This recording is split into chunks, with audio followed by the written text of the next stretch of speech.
বলছিলাম ওই টিফিনটা করতাম, তো ওই 100 টাকার চেঞ্জ হবে? দেখছি, দাঁড়ান। হ্যাঁ, হবে। যাক, 50 টাকা 100 টাকা দুটোই আছে। তাহলে ওই আমাকে ওই এক কাজ করুন, বুঝলেন, ওই 4খানা রাজভোগ দেন। হ্যাঁ, ওই 4খানা। আচ্ছা আচ্ছা দাদা, এই বর্ধমান প্যাসেঞ্জারটা কটায়? 2:10। ও, ওই ট্রেনটাই আমাকে ধরতে হবে, বুঝলেন, ওই ট্রেনটাই আমাকে ধরতে হবে। আচ্ছা, এক কাজ করুন, আপনি তো মিষ্টিটা দিলেন, হ্যাঁ, আপনি এক কাজ করুন, আপনি ওই হিসাবটা করে রাখুন। হ্যাঁ, কত হয়েছে আপনার, কত হচ্ছে? 4টা রাজভোগ, 4 20 টাকা। দোকানে ছিলেগুলা আসার আগেই পালাতে হবে। হ্যাঁ, তাইলে আপনি এক কাজ করুন, বুঝলেন, ওই আপনি 30 টাকাটা বাইর করে রাখুন। হ্যাঁ, আমি হাত ধুয়ে 50 টাকাটা দিচ্ছি, আর ওই ট্রেনটা আমাকে ধরতে হবে, বুঝলেন তো, মিস করলে খুব মুশকিলে পড়ে যাবো। আচ্ছা, ঠিক আছে, ঠিক আছে, আপনি খান, আরাম করে খান। হুম।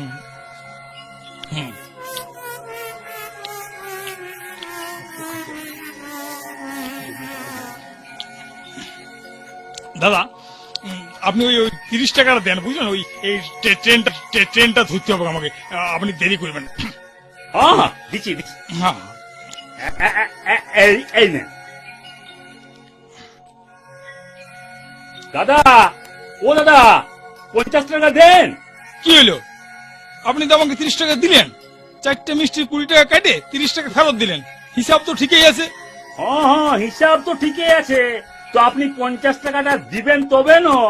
আপনি তো আচ্ছা লোক মশাই। হ্যাঁ, ট্রেনের সময় হয়ে গেল, আমাকে ট্রেন ধরতে হবে, আর আপনি আচ্ছা কি চাইন শুরু করেছেন? আচ্ছা, 420 লোক তো আপনি টাকাটা না দিয়েই পালাচ্ছেন। হ্যাঁ, আমি ভোট 20, হ্যাঁ, আমি ভোট 20, আপনি ভোট 20। হ্যাঁ, 50 টাকার নোটটা নিলেন আর ভুলে গেলেন।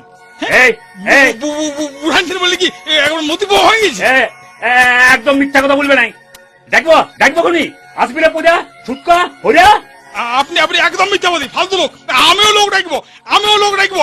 এই যে দাদা, দেখুন কেমন 2 নম্বর দোকানদার। পয়সাটা দিলাম আর বলছে দি নাই। হ্যাঁ, কি ব্যাপার দাদা, কিসের গোলমাল? কিসের ঘর দাদা? দেখুন তো দাদা, হ্যাঁ, দোকানদার আমার সাথে কত বাজে বিহেভ করছে। কি হয়েছে? কি হয়েছে, ব্যাপারটা খুলে বলুন। আমি উনার কাছে 4টা রাজভোগ খাইছি, একখানা 50 টাকার নোট উনাকে দিলাম, উনি 20 টাকা কাটিয়ে 30 টাকা আমাকে চেঞ্জ দিলেন। আমি ট্রেন ধরার জন্য যাচ্ছি, তখন বলছে 50 টাকাটা দেন। কি দাদু? না, ও আমাকে 50 টাকা দেয় নাই, না দিয়েই পালাচ্ছে। এত ভুলা লোক আপনি? আচ্ছা, আপনি আমাকে 30 টাকা ফেরত দিয়েছেন না বলুন তো? দিয়েছি।